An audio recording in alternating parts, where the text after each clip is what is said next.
Hashtag the day she lost everything. I never thought I'd be the guy writing one of these stories. But here I am. For 4 years I thought I had it all.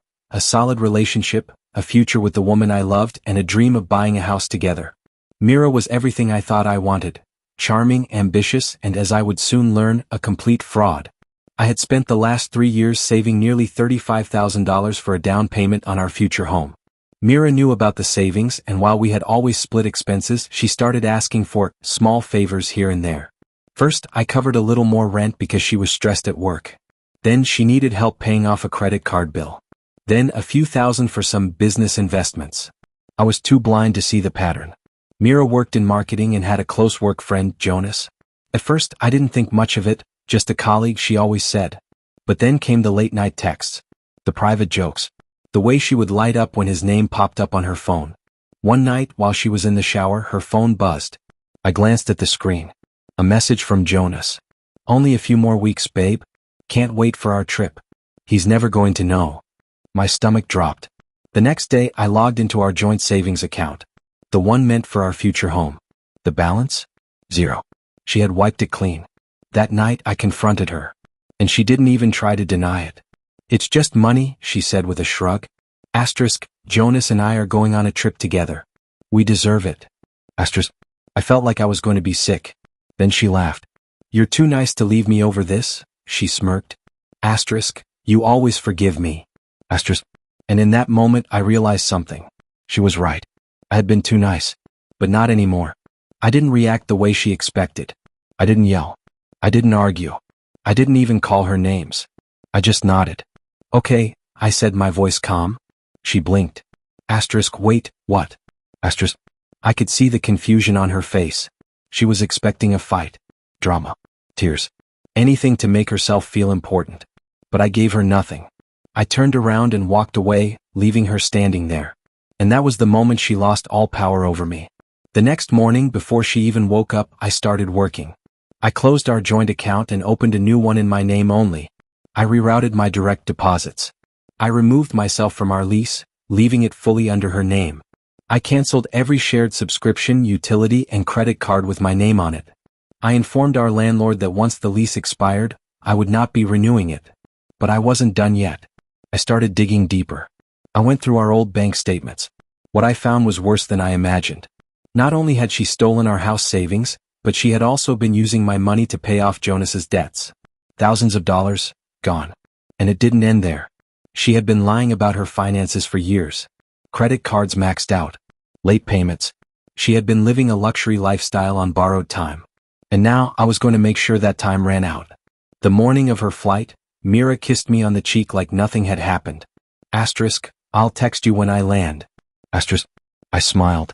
Of course. She walked out the door, completely oblivious to what was coming. The moment she was gone, I packed my things. I wasn't just moving out.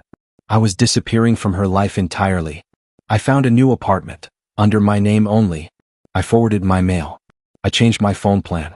I deleted my social media. I blocked her family and friends. I notified HR to reroute my contact details and flagged her name as someone to ignore.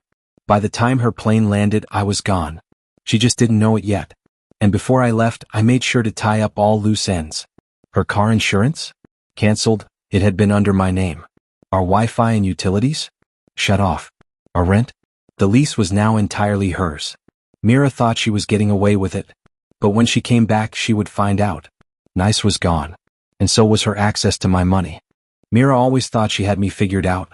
She believed I was too nice to leave. Too forgiving. Too predictable. She was about to find out exactly what leaving looked like. Before she even landed, her world was already falling apart. Her gym membership? Canceled. Salon subscription? Gone. Meal deliveries? Cut off. I wasn't going to pay a single cent more for the woman who laughed in my face and stole from me. Mira boarded her flight with a smug grin, thinking she had pulled off the perfect heist, draining my savings, funding a lavish vacation with Jonas, and leaving me behind like a clueless fool. She had no idea that the moment her plane took off, her entire life was crumbling beneath her. The first call came while she was still in the air. I had set up automatic withdrawal notifications on her bank account, knowing she would try to use it while abroad. Attempted withdrawal, declined. Card, blocked. Suspicious activity reported. Before she even landed, her emergency funds were frozen. I had already spoken to the bank, flagged unauthorized transactions, and ensured that whatever was left in her account was now tangled in pending fraud investigations. By the time she reached the airport for her return flight, she was broke, exhausted, and panicking. She had spent days scrambling to pay for meals and hotels without access to my money. But that was just the beginning. When she finally landed, she pulled out her phone to order an Uber home. Card declined. She tried another. Declined. No cash left. No way to pay. Frustrated, she called me. Straight to voicemail. She tried texting. Blocked. Confused, she called a friend for a ride home. That's when she got her next surprise.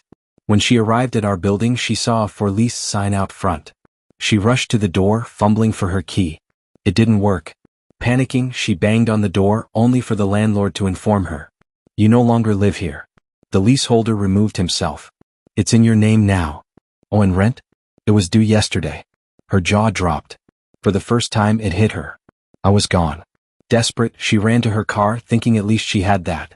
She turned the key. Nothing. She checked her email. Alert, car insurance canceled.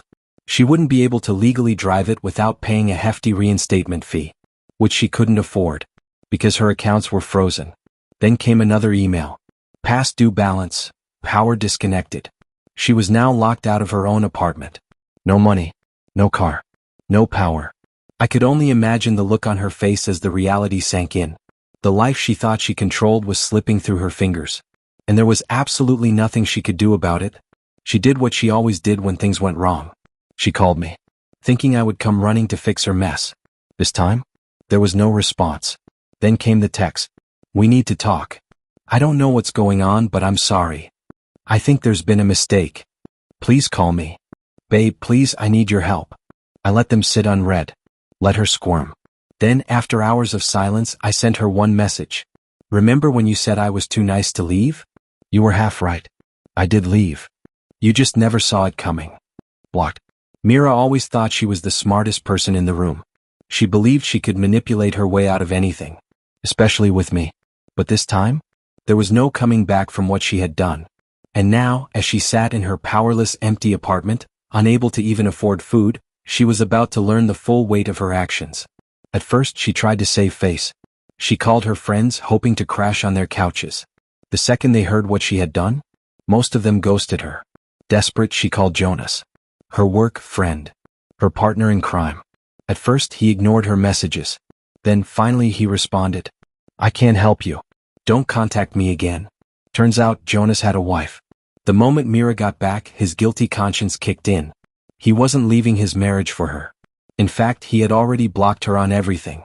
She was truly alone. A week passed before I heard from her again. She called from a random number. I didn't pick up. Then came more texts. I know you hate me, but please just talk to me. I made a mistake. We can fix this.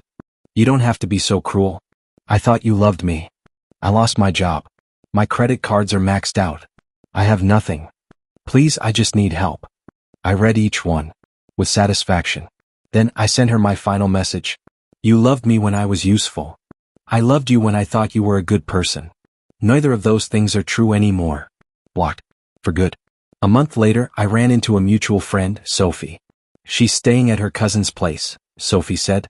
Barely scraping by. She lost everything and no one wants to help her. I just nodded. She did this to herself. Sophie gave me a long look. You know the funny part? She said. She told me she never thought you'd actually leave. I laughed. Because that's the thing about nice guys. We stay. Until we can't. And when we leave, we never come back. This story isn't just about revenge or karma. It's about self-respect, boundaries, and knowing when to walk away. Many of us have been in situations where we gave too much, trusted too deeply, and forgave too easily. Sometimes, we hold on to people who don't deserve us simply because we believe in love, loyalty, or second chances. But here's the truth. Being a good person doesn't mean being a doormat.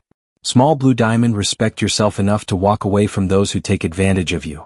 Small blue diamond, kindness should never come at the cost of your self-worth. Small blue diamond, love should never be one-sided. If someone only values you for what you can give, they don't truly love you. If this story resonated with you, share your thoughts in the comments below. Have you ever been in a situation where you had to take your power back? Let's talk about it.